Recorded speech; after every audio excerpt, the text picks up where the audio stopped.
आम्हाला परवानगी नाकारणे हा फडणवीसाचा खेळ. मनोज जरांगे पाटील.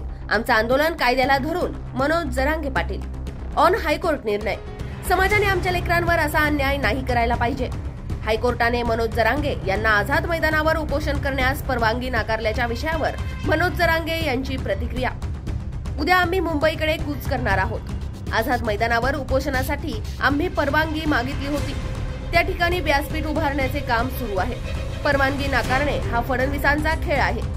आमचं आंदोलन कायद्याला धरून आहे. त्यामुळे यांची पोटदुखी होत आहे. मराठे कायदा मानणारे आहेत. या सरकारच्या उचापत्या आहेत.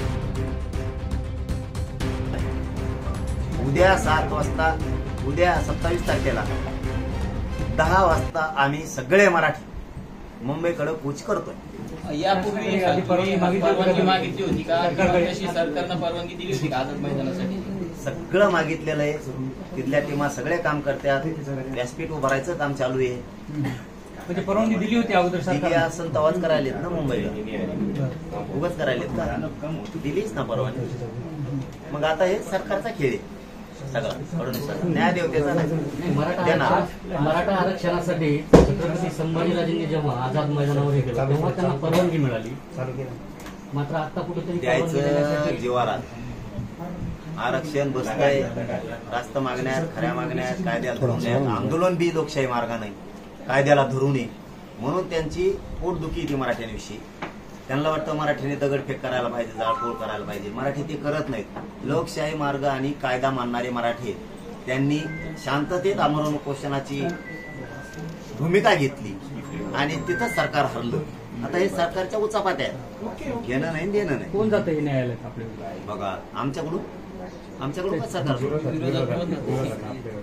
आपले देवेंद्र फडणवीस. दुसरं कोण? दुसऱ्याला काय घेणं? दुसऱ्याला वाटतं व्हावा कल्याण. आज ओएसडी आले होते आणि आज निकाला. आता काय डाव असू शकतो पण मी आहे ना षडयंत्र थोडा योग्य नाही समजा असू शकतो. त्याचं काय सांग? डाव करून सुरू झालं. हा ते तर पहिल्या दिवसापासून सुरू येतं. कालचं जुळलं नाही. ते गैरसमज नेरेटिव्ह पसरवण्याचा प्रयत्न केला. गरीबाला आरक्षण द्यावं लागेल म्हणून नाही बोलून मला आरोपीच्या पिंजऱ्यात उभा केलं. तिथं त्यांच्याच कार्यकर्त्यांनी केलं. ते त्यांच्या लक्षात आलं. लोकांनी सांगितलं आमच्या आई बहिणीला आणलं तेव्हा तुम्ही पुढे गेले. आम्ही तर नाही बोलून आमच्यावर आरोप करायला लागला तुम्ही. त्यामुळे तिथं हारले. मग आता नवीन मान्य न्यायालयात गेले.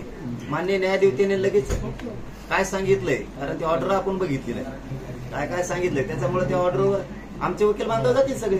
न्याय मिळणार आम्हाला. गणपती उत्सवात कारण सांगितलं रदारी गर्दी होईल त्याच्यामुळे नाही. मग तसं कारण सांगते ना. सरकारला उभा आहे. अडथळा होणार नाही असे नियम देईन न्याय देवता. पण करू नका म्हणून उपोषण असं न्याय देवता किंवा न्यायालय म्हणू शकत नाही. कारण सांगतील की तुम्ही एवढेच लोक जा. हे तर नियम असतील ना. अडथळा निर्माण होणार नाही असं तुम्ही जे सांगता ते नियम करतो. पण तुम्ही उपोषण आझाद मैदानाला करू नका असं न्याय देवता नाही म्हणू शकत. तुम्ही अर्ज जरी केला असला तरी तुम्हाला आंदोलन कोणत्या ठिकाणी करायचं किंवा करायचं नाही सरकार ठरव असे सुद्धा तिथं म्हटलं. नाही असं सरकार कवा मालक झालं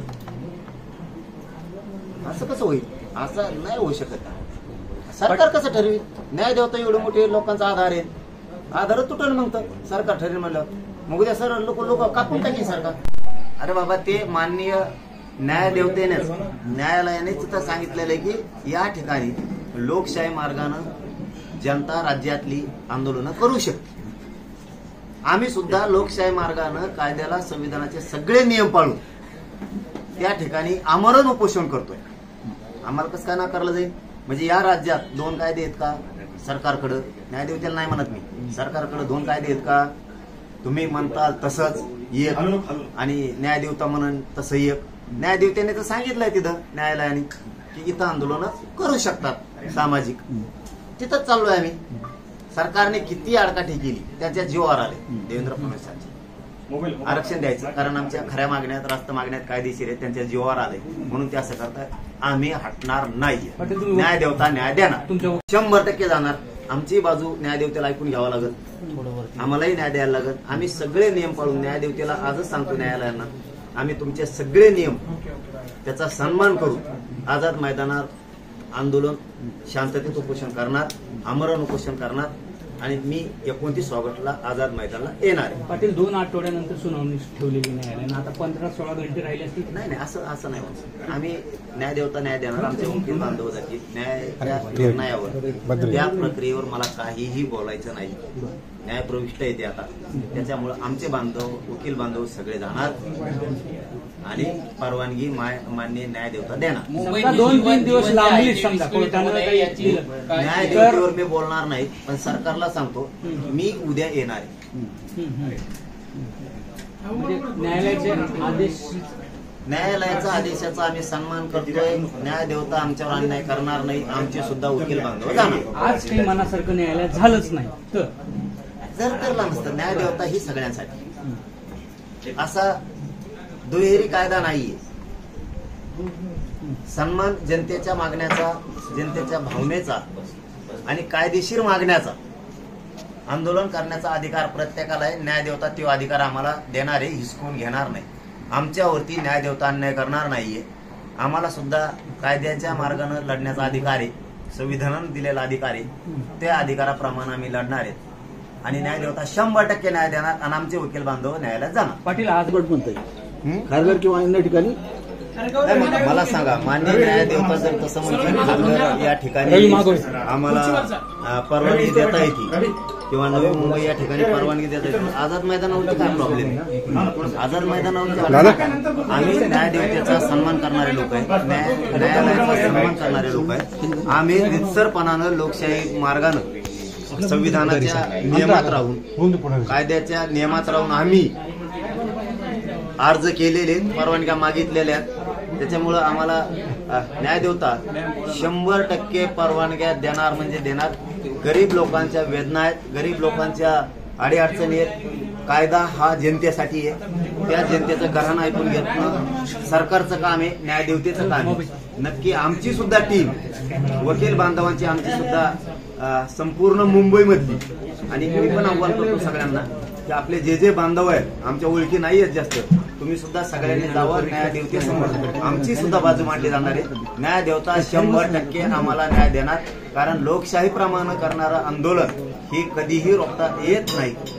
कारण ही तर मग आता असं जर सरकार करणार असलं तर मग तर इंग्रजाच्या काळात सुद्धा असं झालं नाही. इंग्रजाच्या काळात सुद्धा उपोषण झाले, लोकशाही मार्गाने उपोषण झालेले. मग तर आता इंग्रजाची सत्ता सुद्धा नाही. सत्ताधाऱ्यांनी गोरगरिबांच्या भावनेशी ते खेळायला नाही पाहिजे आणि मराठ्यांचा सुद्धा संयम देवेंद्र फडणवीसांनी बघितला नाही पाहिजे. न्यायदेवतेचा जर राहिला विषय तर न्यायदेवतेवरती आमचा विश्वास आहे. 100% आम्हाला परवानगी मिळणार, न्यायदेवता न्याय देणार. कारण आम्ही काय करायला होत म्हणजे नाकारायचे कारण तर द्यावं लागतील तुम्हाला. या कारणामुळं आम्ही नाकारतोय तुम्हाला. आम्ही शांततेत तिथे यायलो, आमरण उपोषण करायलो. त्यामुळं न्यायदेवता 100% न्याय देणार. गेल्या वेळेस सुद्धा असंच केलं होतं आम्हाला. हे काही नवीन नाहीये, आताही तेच केलंय. पण आम्ही मुंबईत जाणार आहे. उत्सवाचा काळ आहे, होऊ शकतो.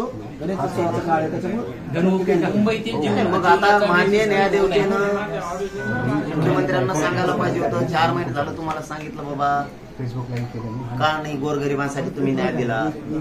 आमची शेवटची आशा काय असती? गोरगरीब जनतेची न्यायदेवता न्याय, शेवटची आशा ती असते. आणि मग न्यायदेवतेनं तरी आम्हाला न्याय द्यायला पाहिजे ना. मुख्यमंत्र्यांची जाणून बुजून केलं जातं. देवदेवताचा सन्मान करून शांततेत लोकशाही मार्गानं संविधानाला कायद्याला धरून आम्ही आंदोलन करणार आहेत. आम्ही मुंबईला 27 ऑगस्टला सकाळी 10 वाजता निघणार आहेत आणि एकही नियम आम्ही मान्य न्यायदेवतेचा डावलणार नाही. आमचे सुद्धा वकील बांधव न्यायालयात जातील.